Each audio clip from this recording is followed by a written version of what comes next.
Mimi naitwa Profesa David Ngasapa, ni profesa wa somo linaitwa anatomy. Nimeandika vitabu 5 kuhusu somo langu, na sababu hasa ya kuandika vitabu hivi ni kwamba, sababu moja kuu ni kwamba vitabu hivi havipatikani hapa nchini. Kwa hiyo wanafunzi wetu wanapata shida sana kitu cha kusoma. Wanategemea tu notes za walimu ambayo sio sahihi, kwa sababu walimu wako tofauti na kila mwalimu ana notes zake. Pia wanategemea taarifa kutoka kwa internet ambayo nazo zinatofautiana. Kwa nimeandika hivi vitabu ili viweze kuwasaidia wanafunzi. Wakiwa na hivi vitabu, najua wanasoma kitu ambacho sisi tunataka. Lakini swala jingine ni kwamba hivi vitabu ambavyo vinatoka nje havikuandikwa kufuatana na curriculum yetu, kwa mitaala yetu ni tofauti kidogo. Kwa hiyo pia vile vile haviwasaidi sana.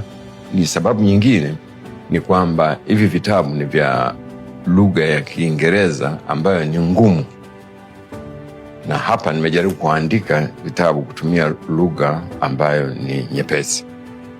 Lakini sababu nyingine ni kwamba katika hivyo vitabu vya kigeni unakuta mifano inayotolewa mle huwa wakati mwingine inakuwa inawatatanisha wanafunzi kuelewa hasa ni kitu gani. Kwa mfano wanasema ile nyongo, mfuko wa nyongo uko kama pea.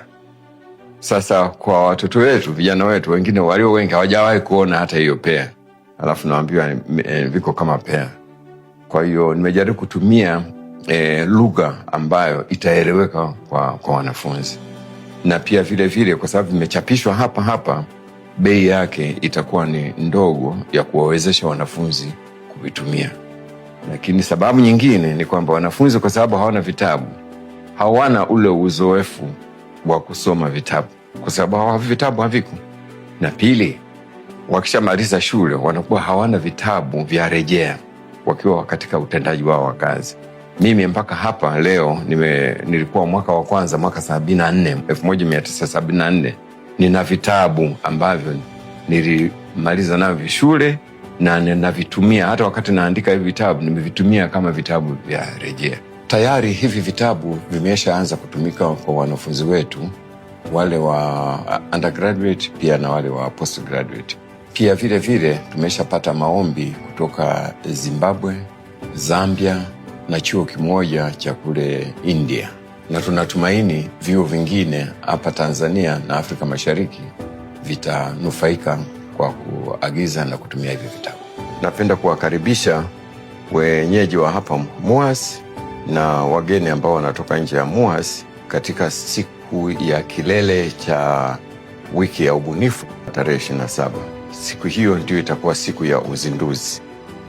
Wakati huo vitabu hivi vitapatikana penye maonyesho wiki ya ubunifu ambayo inaanza tarehe 23 mpaka tarehe 27. Mnakaribishwa kuvinunua.